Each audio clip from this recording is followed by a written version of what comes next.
Welcome back to the Compass Teaching Podcast. We are a church in the heart of Jonesboro, seeking to follow the ways of Jesus in the here and now. Each week, we share sermons from our church to help you grow in your faith. It's a way to get caught up if you missed a Sunday gathering or to revisit a teaching that was impactful for you. This summer, we're starting a new series called OT Mixtape, God's Greatest Hits, where basically we're looking at key stories and characters from the Old Testament. We as a church want to be formed and shaped by the entirety of the scriptural witness, so we think it is important every once in a while to revisit these foundational stories found in the Old Testament to root ourselves in the whole story of God. We pray this series is an opportunity for deeper formation by God's great story that we are so graciously caught up in. So thank you for listening, and let's get into it.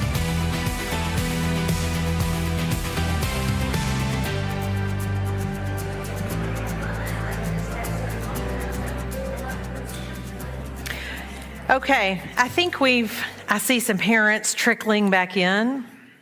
Thank you all for being gracious and letting them get their kids delivered, do the handoff there. I want to say a special thank you to Callie and Savannah for leading us this morning. We've talked in the last couple of weeks about being a church that nurtures our younger generation. Those are two of our college students. We're so proud of them. It's so good to see those young sisters in the Lord using their gifts to serve the body of the Lord. So thank you all for singing out and encouraging them. And I know you're going to just surround them after worship this morning and thank them for doing that. We're excited to see how the Lord just grows their talents to use to serve his body. Like Chris said, we are in a series that we're calling OT Mixtape. We're revisiting some of those Old Testament stories that you may not have thought of in a very long time. As we've been working on this series and figuring out which characters and narratives we are going to include over the next few weeks, I had a realization about myself and my understanding of these stories. And that is that my familiarity with a lot of these Old Testament characters and narratives comes from two places. One is Bible Bowl. Any of y'all grow up in a church or school or whatever that did Bible Bowl? Okay, I see a couple. Where you would try to master all of these like trivia facts about these Bible stories, okay? So you would be able to name the 12 tribes of Israel, all of these little details in the story, all of those difficult to pronounce names, you would know how to pronounce them correctly. You would be able to give the interpretation for each one of those, the geographical locations for all of these stories. Okay, so there was a high value on mastering the facts of these stories, all right? The other place that I gained a lot of my knowledge and understanding of these characters and stories was from, I bet you can guess, VBS. VBS. So you come in and you've got, like 15 minutes with a bunch of screaming 4-year-olds, and you're trying to make that story memorable and to sort of wrap it up with a neat little bow, right? So we treat some of these stories like morality tales. Moses did this, and so therefore, boys and girls, you should do this too. Daniel was brave in the den of lions, and you should be brave too. And there's nothing wrong with that. But as we get older and we wrestle with the complexity of some of these stories, we realize that just the facts and morality tales, those are not sufficient frameworks for dealing with what we encounter in these biblical narratives. Even people that we might call heroes of the faith, when you return to some of these stories as an adult, and you read it, and there's nobody standing at the front of the room with a little flip book with visuals directing your attention to the things that you're supposed to remember, and there's no catchy VBS song to give you the moral of that story, we encounter things that are complicated, that are troubling, that feel incongruent with who we believe God to be or who we know Jesus to be. And so I want to say to you this morning, we're about to get into one of those stories. And I want to say to you that the more that I sit with some of these stories and the more that I'm able to engage with other material and sit under some teaching of biblical scholars and theologians who've spent years and years and years with these stories, the more I have come to believe that feeling of being troubled or uncomfortable with some things that happen in the biblical story, it's part of the point. The way that some of these narratives are presented in the text, it's pretty unvarnished. Like the person who's recording these stories for us in the Bible is not going to great lengths to make excuses or to paint over. They're not doing a lot of like theological gymnastics to justify some of these choices that are made by the characters in the narrative. They're putting it out there and they're inviting the reader to wrestle with that, to wrestle with the choices that are made and the consequences that come from that, and the baggage that gives to the children and the grandchildren of these characters. And that's not necessarily the way that we were taught to read the Bible or to engage some of these texts. But I think that was actually the literary context and the literary mindset of the people of Israel who stewarded these stories. They did sit with them. They meditated on them. They wrestled with them. Sometimes you can even see the narrator helping the reader draw conclusions about consequences of a choice that were made here that are still being felt generation later. So I want to give you the freedom this morning as we are reading through one of these little snippets of a narrative to feel your feels, okay? And if you're a little squirmy about some things that happen, let me say that's okay. I think the text is inviting you to do that. All right, so we're going to wrestle through that together. And I also want to say that we have the overwhelming blessing of being able to look back on these stories through the lens of Jesus. Sometimes we say here at Compass that we want to have a Jesus hermeneutic. Hermeneutic is just like a fancy scholarly word. If you use that word with your friends, they will think you're so refined. It's just a fancy scholarly word that means the interpretive framework, the way you make sense of these stories in this text.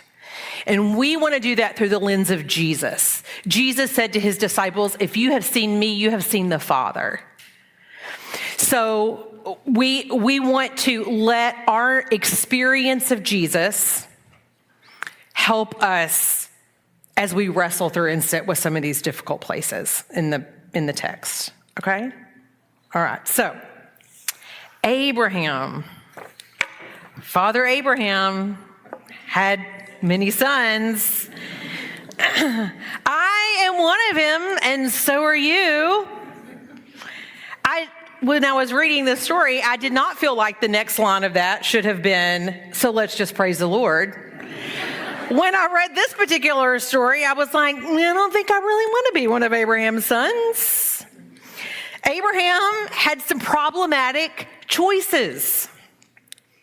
The story of Abraham is not a morality tale.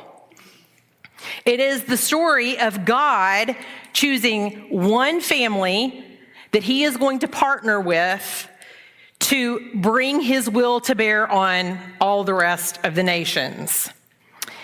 And when you read Abraham's narrative arc, okay, so you start in Genesis 12-ish, and you go all the way through 22-ish, you can see that there are fits and starts, okay? It is not upward and to the right. It is Abraham is making kind of this treacherous journey, sometimes a literal physical journey, as God takes him out of where he was into the land of Canaan, but also a philosophical and an ethical and a theological journey where he is figuring out what it means to be in partnership with God, who is doing something very different than the culture around him. And Abraham does not always get it right. Abraham gets it wrong a lot. I'm not going to give a percentage. It's a lot. It's a lot. But Abraham stays in relationship with the Lord, and the Lord stays in relationship with Abraham. Okay? And so we're going to sort of watch this difficult journey as God is faithful to his promises and Abraham learns to be faithful. All right? So one thing I want to say is, just a reminder, this is how it was. All right? The narrative that's presented to us is not necessarily the same as this was how God chose for it to be. God gives Abraham agency, and he stays faithful to him, but he makes Abraham and Abraham's family live with the consequences of those choices. All right? So just real quick, let me give you a little overview here, and then we're going to drop into one little part of this narrative. So God calls Abraham. He makes a promise to Abraham. All right? Abraham and Sarah are old. They are without a child or an heir, which in that culture was devastating. God brings them into Canaan. They're there for a little while, and then there is a famine. And Abraham decides himself that he's going to go to Egypt. Put a little pin there. That he's going to go to Egypt where he hears that there is food. Abraham is afraid when he goes there that Pharaoh will take his wife, Sarah, who is so beautiful, he is convinced that she cannot be resisted. And so Abraham and Sarah have this plan. Abraham says, Sarah, let's say that you are my sister, because otherwise Pharaoh is going to see you and want you for himself, and he will kill me and take you. The Bible doesn't fill in all of the details here. Like, we don't get all of Abraham's logic here. But we can make a couple of assumptions that Abraham is wanting to put himself in a position to be bargained with in some way, okay? The dirty truth of that is the bargaining chip becomes who? Sarah, his wife. And Abraham was right. When they get to Egypt, Pharaoh wants Sarah for himself, and he takes her into his household. Before long, God strikes Pharaoh's household with illness. They do a little detective work. They figure out that this is because he has taken Sarah, who belongs to Abraham. And Pharaoh's like, no. I don't want to be implicated in this bad choice. I don't want to be implicated in this lie. So Sarah goes back to Abraham's household. But in all of these negotiations, Pharaoh gives to Abraham, whether it's a kind of like a dowry or whether it's more of like a payoff, it's a little fuzzy. But there's wealth, there's livestock, and there are slaves. So it feels to me, as I read this story, Abraham lied to Pharaoh. Abraham allowed his wife to be taken as a concubine in Pharaoh's household, and Abraham made out like a bandit. If that doesn't make you feel a little bit troubled, I invite you to go home and read this story and sit with it a little bit. It's troubling.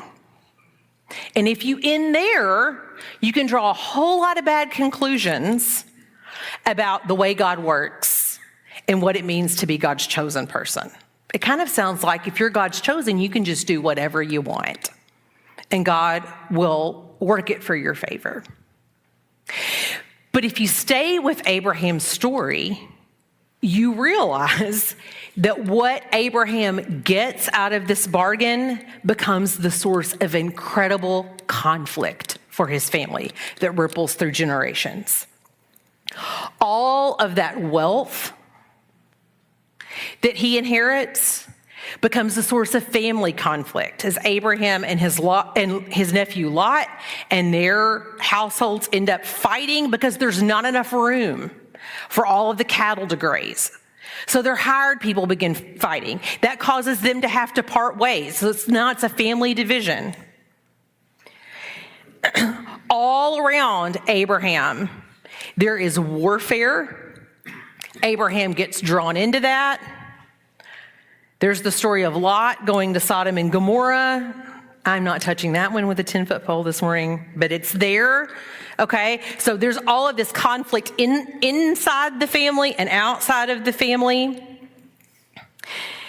Then we kind of go back to Abraham and Sarah, the narrative does, and they're still waiting for God to fulfill this promise that they are going to become a great nation, that God is going to bless them. And they are beginning to get impatient, and they are beginning to wonder if they can really trust this God who has called them out of their land and away from their family into a land of strangers. Can God's word be trusted? So Genesis 12, here's the beginning of Abraham's story. God says to Abraham, I will make of you a great nation, and I will bless you, and I will make your name great so that, let's read it together, so that you will be a blessing. So you will be a blessing. That is how God initiates this conversation. And it's easy for us to sort of get into the story, and we're looking at it through Abraham and Sarah's point of view. And so we're waiting and waiting and waiting on that promised child. And that's part of it, yes. That is a tangible part of what God's promised. But it misses the end game of the promise. God's end game, the big vision here is that Abraham will be a blessing. In Genesis 22, toward the end of the story, here's how God puts it. By your offspring shall all the nations of the earth gain blessing for themselves, because you have obeyed my voice. This is not just about Abraham and Sarah getting the baby that they were hoping for and having a story that people around them would look at and respect and say, oh yeah, God blessed you with that promised child after all of these years. God calls Abraham because he wants to use Abraham to be a blessing to all people. Abraham is not chosen over and above the rest of the people of the world because they're unchosen. Abraham is chosen because God is going to use him to be a blessing to all people. And so Abraham's story invites us to ask at every turn as he makes choices, is Abraham acting in a way that he is a blessing to those around him? Okay, so Genesis 15:5. God again promises Abraham, your offspring, he takes him outside and he was like, look up to the stars. Remember this? This is a good VBS story. Look up to the stars. Your descendants are going to be as numerous as the stars above you and like the dust of the ground. But God says, Know this for certain. Your offspring will be aliens in a land that is not theirs, and they shall be slaves there, and they will be oppressed for 400 years. But I will bring judgment on the nation that they serve, and afterward they shall come out with great possessions. So already God's giving us a little hint that his heart is not just for those who are successful, who are riding at the top of their game. God says to Abraham, even your people, these people that I'm promising you, they are going to be aliens. They are going to be enslaved. They are going to be oppressed. Genesis 16. Still waiting for the baby. Sarah, Abram's wife, Abraham and Sarah, we haven't changed their name yet. Just go with it, okay. Sarah, Abraham's wife, had borne him no children, but she had an Egyptian slave whose name was Hagar. And Sarah said to Abraham, you see that the Lord has prevented me from bearing children, so go in to my slave, that it may be that I shall obtain children by her. And Abraham listened to the voice of Sarah. So after Abraham had lived 10 years in the land of Canaan, Sarah, Abram's wife, took Hagar, the Egyptian, her slave, and gave her to her husband Abraham as a wife. He went into Hagar, and she conceived, and when she saw that she had conceived, she looked at contempt with her on her mistress. Then Sarah said to Abraham, may the wrong done to me be on you. I gave my slave to your embrace. And when she saw that she had conceived, she looked on me with contempt. May the Lord judge between you and me. But Abram said to Sarah, your slave is in your power. You do to her as you please. Then Sarah dealt harshly with her, and she ran away from her. The angel of the Lord found her by a spring of water in the wilderness, the spring on the way to Shur. That would be on the way to Egypt, by the way. And he said, Hagar, slave of Sarah, where have you come from and where are you going? She said, I am running away from my mistress, Sarah. The angel of the Lord said to her, return to your mistress and submit to her. The angel of the Lord also said to her, I will so greatly multiply your offspring that they cannot be counted for multitude. Does that sound familiar? Similar promise that was given to Abraham. And the angel of the Lord said to her, now you have conceived and shall bear a son, and you shall call him Ishmael. For the Lord has given heed to your affliction. He shall be a wild ass of a man with his hand against everyone and everyone's hand against him. And he shall live at odds with all his kin. So she named the Lord who spoke to her, you are El Roi. For she said, have I really seen God and remained alive after seeing him? Therefore, the well was called Bir Lahai Roi, as it lies between Kadesh and Bered. Hagar bore Abram a son, and Abram named his son, whom Hagar bore, Ishmael. Abraham was 86 years old when Hagar bore him Ishmael. So here we have Hagar, the immigrant, who is promised a son, much in the same way that Abraham has been promised a son that will become a great nation, a son who is named Ishmael, which means the Lord hears. And she is given the privilege, the slave woman who has been oppressed so harshly that she would rather risk it in the wilderness than stay with Abraham and Sarah. She is given the privilege of naming God. You are the God who sees me, El Roi. So she goes back and stays with Abraham and Sarah. Now, this is another part of the story that troubles me a little bit. I don't understand why it is that God does not just take Hagar out of that situation right then. I don't know why it is that God says to Hagar, go back and let yourself be further oppressed by Abraham and Sarah. But that's what he asks her to do. I have to wonder if a little bit of that is just God giving all of these people a chance to do something different. And God creating a space where the people in this story who have treated each other so poorly are having to face one another and own up to the consequences of their choices. I don't know. That's something for us to meditate on and think about and wrestle with a little bit more. Okay, so we're going to fast forward. Finally, Abraham and Sarah have Isaac, the son that has been promised.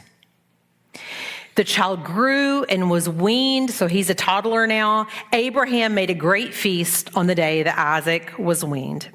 But Sarah saw the son of Hagar, the Egyptian, whom she had borne to Abraham, playing with her son Isaac. So she said to Abraham, "Cast out this slave woman with her son, for the son of this slave woman shall not inherit along with my son Isaac." The matter was very distressing to Abraham on account of his son. But God said to Abraham, "Do not be distressed because of the boy and because of your slave woman. Whatever Sarah says to you, do as she tells you, for it is through Isaac that offspring shall be named for you. As for the son of the slave woman, I will make a nation of him also, because he is your offspring." So Abraham rose early in the morning. He gives Hagar bread and a skin of water, and he gives Ishmael to her and sends her away into the desert. She wanders around in the wilderness of Beersheba. When they have drunk all the water and eaten all of the bread, she decides that this is hopeless, and she leaves Ishmael under one of the bushes. She goes down over so that she cannot hear him crying for hunger or thirst. She says, "Do not let me have to watch my child die." And as she sits there, facing the inevitable, she lifts up her voice and weeps, and God hears. God hears, God hears. Remember, that's what Ishmael's name means. God hears him. And the angel of the Lord calls out to Hagar and says, "What troubles you, Hagar? Do not be afraid. God has heard the voice of the boy where he is." So God hears and God sees where he is. "Come, lift up the boy and hold him fast with your hand, for I will make a great nation of him." Then God opens her eyes and she sees a well of water. She fills up the skin and they drink and they live. And God was with the boy and he grew up. He lived in the wilderness and he became an expert with the bow. He lived in the wilderness of Paran, and his mother got him a wife from the land of Egypt.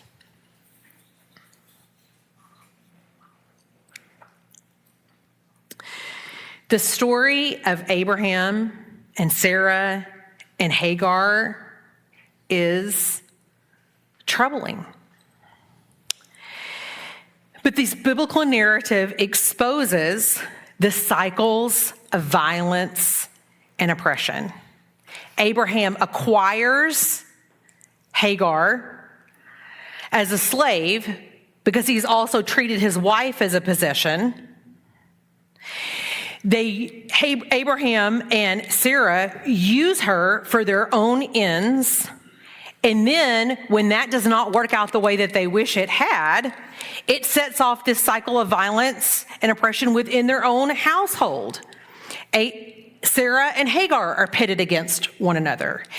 Isaac and Ishmael are pitted against one another.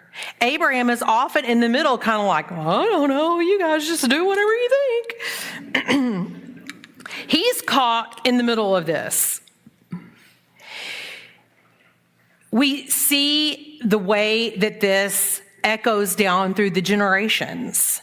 When you read this narrative and you hear the descriptions of these warring tribes that are the descendants of Noah's family who have been scattered, and they're acting out these years of conflict and curse upon one another, the narrator all along is helping the reader make these conclusions. And in the background, as we read this, we are supposed to be thinking, "Oh, I don't think this is the way that God intended for it to be. This story on the surface is about a child that will become Abraham's heir.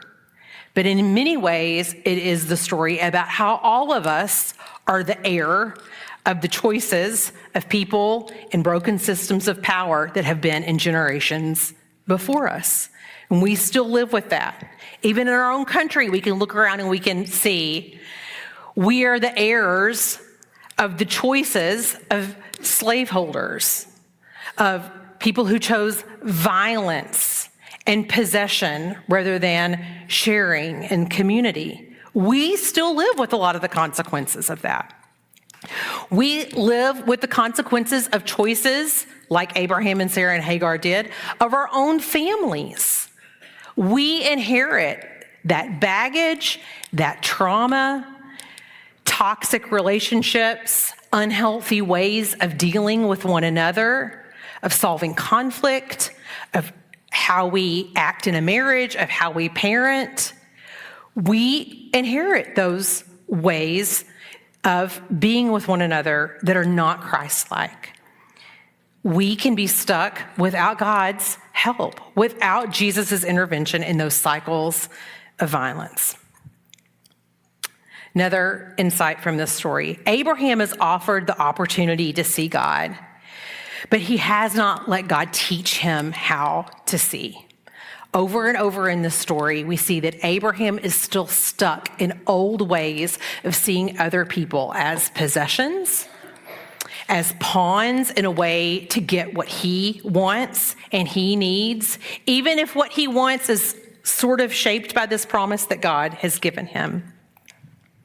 In contrast, though, we see Hagar here, who is not in a position of power. She's in a position of powerlessness. And she is able to recognize the compassionate gaze of the Lord. She is removed from this power game, the struggle of possession and wealth, a patriarchal system. And when she is in her moment of deepest need, she is able to recognize that God sees her, that he is attentive to her need, that he hears the cry of those who have been treated unjustly. And that gives her the strength and the courage to go on. From her position of powerlessness, Hagar is able to see reality as God sees reality. God, looking at Abraham and everyone that is around him, sees this is not the intention he had for his earth. And he is trying to get Abraham to see it. But Hagar here on the fringes is able to see and align her heart and her vision with the vision of God. This morning, we have a friend with us from our community. Casey Kidd is here from the Family Crisis Center, and I want to invite Casey to come. She was here with us at 10 o'clock to share just a little bit about the Family Crisis Center and the work that they do here in our community. And I'm going to ask her just to share for a couple of minutes about this mission and the way that it aligns with the heart of God, and then we'll be done. Here you go, Casey. Okay. So Casey, thank you for being here. Oh, yes, tell us just briefly, what's the heart of the mission of the Family Crisis Center? Sure. So the mission of the Family Crisis Center is to assist individuals who have been impacted by domestic or sexual violence to move from level of victimization to empowerment. So what's your hope for these women and children that you're serving through the Family Crisis Center? So we want them to know that we're a safe place for them, that they have the hope of a new chapter, that they can stay away from the situation that they did have to flee from, and that it's never too late to be able to feel safe and to be on their own. So this morning we've been thinking a little bit with Abraham and Sarah and Hagar about cycles of violence. I'm imagining that is something that you see often in your work. So can you talk a little bit about how those cycles of violence are at work to keep people stuck in dangerous situations. Yeah, so I've got notes on my phone. That's fine. I'm not going to forget anything. So if a male is raised in a household of domestic violence, that male is more likely to be an abuser. And if a female is raised in a house with domestic violence, she is more likely to become a victim herself one day. And it's hard because they really don't know what a relationship should look like if that's the norm for them, and don't really know that there's a different way to be treated or a different way to treat others. In a presentation that I did back in October for Domestic Violence Awareness Month, I showed a brief clip of, I think they were in Illinois.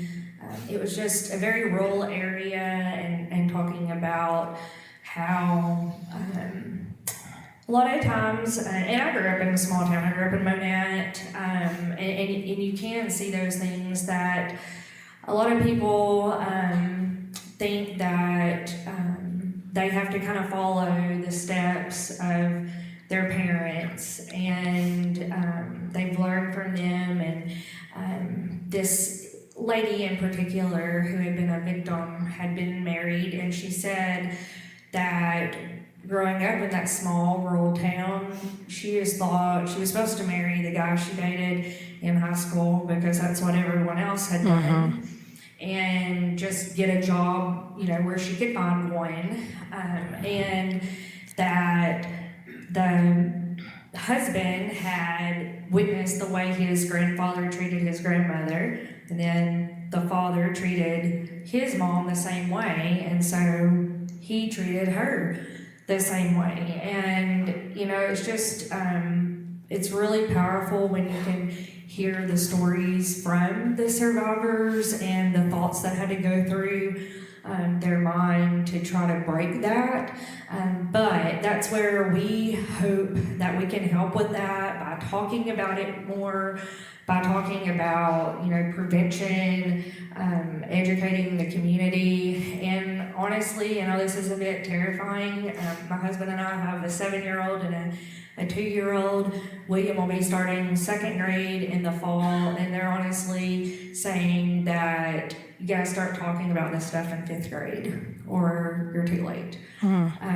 There's a lot of programs, prevention and education that are geared toward 5th and 6th grade regarding domestic violence and sexual assault, and to kind of help out with like a bystander intervention. So if you're seeing it happen with one of your friends, like what you can do to help them and saying the right things and doing the right things, because we don't want to push folks closer to the abuser and them feel like they're isolated from their support, because that's what the abuser wants.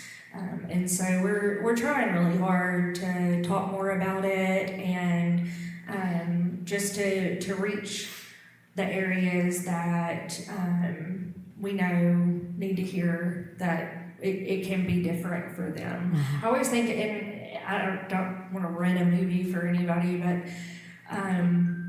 the movie, it came out a couple years ago, It Ends With Us. It's very powerful because that statement's made that it ends with us. We're stopping it here and it ends with us, because she had lived it growing up, and she was in a very prominent family, and then ended up experiencing it herself. And when she had a child, she was like, this is it, and we're gone. And we know it's not always easy to do that because abusers work really hard to get control. A lot of times violence is not seen. There aren't bruises. There's a lot of verbal, emotional, mental abuse, control, no access to money, you can't work, you can't talk to your friends, you have to know where they're at every second of the day, look at phones, look at text messages. So it's hard, especially when you have kiddos. You don't have any money, then what do you do when you leave with your kids. And so it is, it's really hard. And, you know, that's why we help in a, you know, very non-judgmental capacity, and we understand that people that come in to receive assistance from us, they may not stay away. They may go back. On average, they go back 7 times before they leave for good. But there's a lot of reasons until someone's in their shoes, and it's hard to see that. So that's why we hope that we can be that safe place for them, and then to also educate the community on warning flags and the signs of seeing something happening and how they can be a support person as well. You guys are with people for the long haul, and that's what it takes a long time to walk from an old system to a new system of doing things. So Casey is a follower of Jesus. So I want to ask you, what have you learned about who God is as you've been doing this work? Yeah, so try not to get emotional here. So I have to look at my phone on this part. So I was not looking for a job when I transitioned into this role. I had a great job, loved it, but someone said something about this opening. I was just having a conversation one night, and I just, out of curiosity, just asked if the position had been filled. Because of working in the nonprofit world for a while, I was, you know, curious, because I've worked with the Family Crisis Center ever since I've been in a nonprofit capacity. But I just couldn't stop thinking about it after I asked. I was like, okay. And then it just all worked out, and I was very grateful for the opportunity to become a part of it. And I keep saying that I fully believe, I mean, I know that God knows where we need to be. Sometimes it's hard for us, you know, to think about those things sometimes, but I know that this is where I'm supposed to be. And I've said, you know, amidst all the challenges that we faced over the last 10 and a half months, I have no thoughts of wanting to be anywhere else. I know that God is faithful, and I know it's in the news a lot lately, but agencies like ours are facing a lot of funding challenges. Last year, when Congress appropriated funding, and it's been going on for about 5 years, but Arkansas received the largest cut that we've experienced so far in the Victims of Crime Act's funding. And that goes to programs like ours, domestic violence, sexual assault, CASA, the Children's Advocacy Center, prosecutors' offices. Typically, those are the entities that receive that funding. And so, like I can say, this year, the amount that we currently have, that's not even an amount that I was eligible to apply for, because it's been decreased so much. And so that's why we're trying to be, you know, looking at other opportunities, gearing away from the federal grants, looking at more private funding, building up our community support. But like, I know God is faithful to us. We'll have situations where we'll have something come up, and, you know, I'll have to write a larger check or this or that, unexpected things, and then the next day we'll get a check of an insurance reimbursement from a previous year where we were due this larger refund. I'm like, oh my word, like that covers that. That has happened multiple times since I've been there. And so I always say, like, that's God, like He knows. And I tell people, maybe I'm a little bit crazy, it's okay, but I don't want to be anywhere else. I love what we do, and I always say I'm not the one doing it. I just have the opportunity to lead the team, but the team, they are the ones that are working every day with the individuals that we serve. They are, you know, witnessing that trauma and helping them through that. So they are literally the real rock stars. It's just amazing when we're able to hear that someone was able to finally sleep and not be scared when they came in, or kiddos saying that there's no yelling here. So I'm thankful for that opportunity, and just happy to be a part of it. Hopefully we can just continue working to make a difference. But yes, I'm not going to cry, so I'm going to stop there. Can we thank Casey? We're thankful for the faithful work that you do. Thank you. Thank you for having me. I don't want to cry about it. Hagar's story and Casey's stories remind us that God's eyes and ears are turned toward those who are oppressed. And for those of us who want to live close to God, we're going to learn to do that as well. Hagar and Abraham and Sarah's story reminds us that it is God's faithfulness that sustains Abraham's formation journey. And even though we might get frustrated as we read that because Abraham doesn't get the comeuppance that we want, I'm thankful for that, because I need God's faithfulness to sustain my own formation journey. And when I think about the inheritance that we have culturally, the difficult things in the past of the church, the ways that the church universal has got it all wrong, and we're still trying to figure out where we go from there, we can put our weight down on God's faithfulness. God's faithfulness to his people, to his covenant, and trust that he's going to keep moving us forward. God leads and transforms us, his people, even as we are living within these broken systems. That is good news. God's power, his work, is not limited by the cycles of violence in this world. He is not limited by the wars that we live in fear of. He is not limited by our own brokenness and baggage and blind spots and prejudices that we're working our way through. He works within those. Praise God. We can have hope in that. And even as we're living in that now, he is leading us out of it and transforming us. The God who hears the cry of the oppressed is opening our ears to hear. The God who sees the plight of the oppressed, of the abused mom, of the kid who lives in fear, is opening our eyes and teaching us how to see.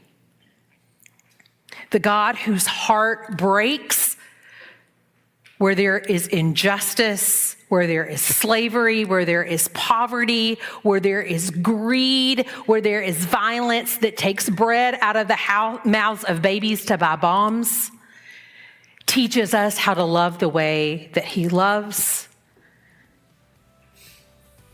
The God of shalom teaches us to set our feet on the paths of peace. When he calls us, may we be like Abraham and choose to take the journey with him.